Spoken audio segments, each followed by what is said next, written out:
Hey everybody, I'm Jack Reed of the Future Pastimes. I'm one of the designers on the Choman Richess expansion, which was the second expansion for the classic Dune board game, the 2019 edition from Gale Force 9. And one of the variants in that expansion is something called Leader Skills. And these are cards that are dealt out at the beginning of the game after you know what treachery card you're going to start the game with.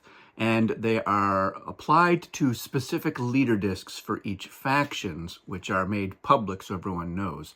And these will give you an additional advantage and also enhance that leader if they are in battle. We're doing a deep dive on individual cards, and today we're going to look at the Mentat skill.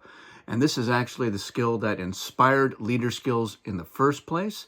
And the artwork is a little bit of an Easter egg. The Avalon Hill edition of Dune, the two Mentat characters of Piter and Thufir, their artwork had this little circuitry in their hair, and it made me think that they had special abilities, but they didn't.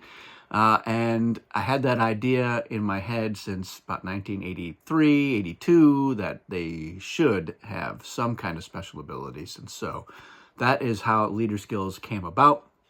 We're going to look at what the Mentat skill does.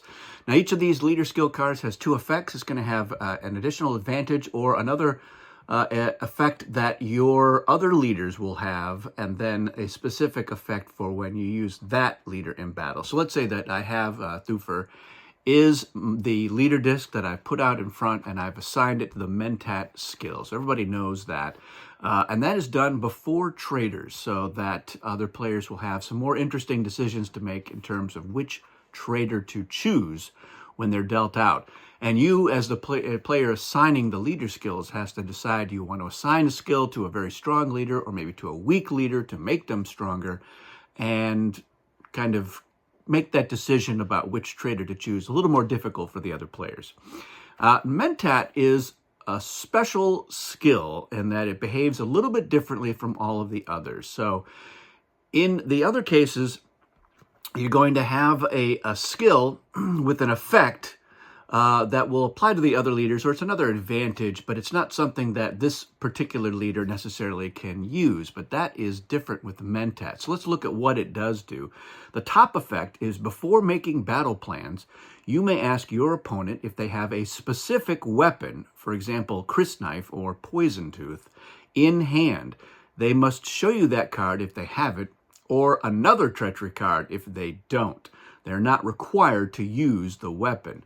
So this is a way for you as a Mentat to gather some information. You're getting information, and card information is very valuable. If you know that they have a crysknife, there's a good chance they're going to use it, although maybe they won't. But if you don't correctly guess the weapon that they have, you're still going to get some information. Now, it may just be that they're showing you a worthless card, or they may be showing you a card like Weather Control or Hajar. That can still be useful, knowing that they have that. And if you know how many cards they have, if you paid attention to that during bidding, when the number of cards everyone has is public information, you may be able to do something. So the Mentat skill is actually more effective in the hands of a player who themselves is a little bit of a Mentat. Somebody who is good at paying attention to those bits of information, gathering it, retaining it, and then leveraging it when it's possible. It's a good fit for somebody who is a tradies, who actually has a lot of card information written down. This will help you maybe suss out what their pocket cards are, the cards that they were dealt with, or in the case of somebody like the Harkonnen who's picking up extra cards off the top of the deck that you don't know about, or other effects like the alliance ability of the Ixians, things like that. But other players, if you're good, you know the deck well. If you're somebody who is new to the game, Mentat is not going to be a good skill for you, because you're going to be hard-pressed to even think of what to ask for all of those weapons. Now, the other effect is very straightforward. It's just this leader in battle, add 2 to this leader disc. So the leader would be more powerful. If it were Thufir, he would be a 7-strength leader in battle, and that can be very effective. But what I was talking about earlier is when you're going to use this leader in battle, you have to take them behind your shield. And so the players will know that that leader may be one of the ones you're going to use in battle. But you are taking away the top effect. However, in this case, you can still do this. You're making your battle plans. You haven't brought Thufir behind the shield. You can still ask this question. Then you can bring him behind the shield and decide to use him or not use him. It doesn't matter. And so this is the only skill that lets you do that. You can take advantage of the top effect and then not use that leader in the battle. Now, some of the other leader skills, they have nothing to do with the battle, so, I mean, you're still using those, but this is the only one that you could use this leader in battle and still use. Essentially, you're using both of these effects.